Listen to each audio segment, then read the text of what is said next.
défilé militaire marquant la célébration du 64e anniversaire de l'indépendance du Congo a permis au peuple d'être au rendez-vous de l'histoire. Plusieurs personnalités tant politiques, religieuses que sociales n'ont pas manqué d'assister à cette célébration.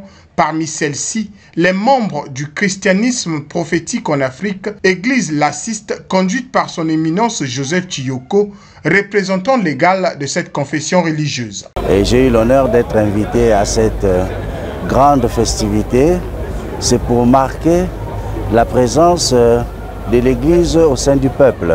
Tout en appréciant le message à la nation du président de la République à l'occasion de ce 64e anniversaire, Joseph Tshiyoko a insisté sur la sensibilisation et la formation de la couche juvénile. Et nous avons le devoir d'encadrer la jeunesse.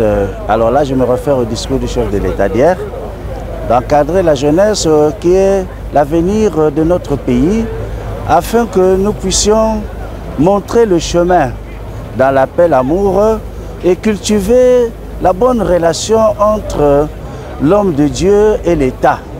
Parce que c'est cette symbiose-là qui permet de faire avancer notre pays.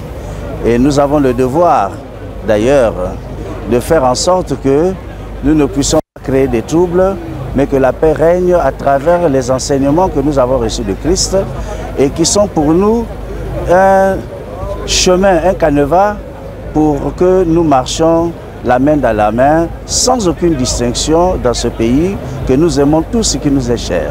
Aussi, l'Église faisant partie d'une nation doit apporter sa contribution pour le développement, ce à travers des actions qui touchent les jeunes, a-t-il indiqué. Et nous sommes une Église vieille de plusieurs années. D'ailleurs, nous venons de célébrer le 5 juillet de cette année-là, le 67e anniversaire, 76e j'allais dire. Et le problème de la jeunesse, c'est d'abord conscientiser les jeunes pour qu'ils ne se laissent pas entraîner dans n'importe quelle voie. Parce que nous avons à cultiver l'amour. Mais seulement, il faut aussi développer la société. La jeunesse ne doit pas se contenter à prier matin, midi, soir, mais à trouver aussi un moyen de développement culturel, économique et produire ce dont nous avons besoin pour que l'épanouissement puisse se faire dans ce pays-là.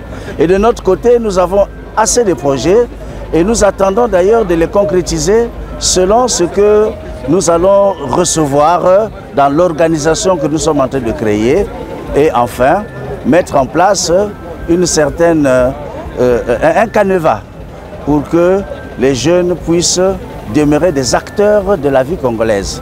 Puisqu'aujourd'hui, là, nous venons pour fêter la libération de l'homme congolais et patriotes que nous sommes, citoyens que nous sommes, quelles que soient nos différences, nous devons aimer ce pays-là.